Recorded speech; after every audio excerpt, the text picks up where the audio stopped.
Marami ang mga netizens ang medyo nagulantang at syempre hindi makapaniwala sa sinapit ni Vincent Asolabio ngayon sa Amerika dahil ang Manny Pacquiao Promotions lang daw ang yumayaman. Dahil itong si Asolabio nagtatrabaho sa restaurant sa Amerika. Desisyon ni Casimero na umalis sa Manny Pacquiao Promotion muling naging maugong. Nag-iwan ng matinding emosyon at samot-saring katanungan sa mundo ng boxing ang mga kumakalat na larawan at video ng two-time world title challenger na si Vincent Asolabio sa gitna ng paghintay ng kanyang susunod na laban. Namataan ng boksingero na nagtatrabaho ngayon bilang staff sa isang restaurant sa Amerika.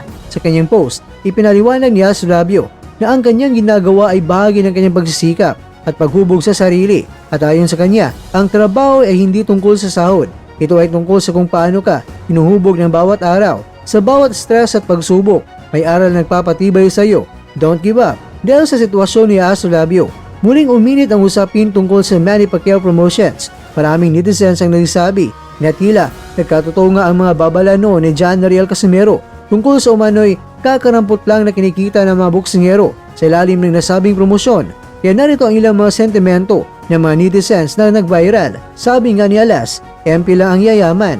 Marami ang naniniwala na tila ang ahensya lamang o ang promotion ang kumikita ng malaki habang ang mga boksingero ay naitataya ang buhay para sa maliit na halaga.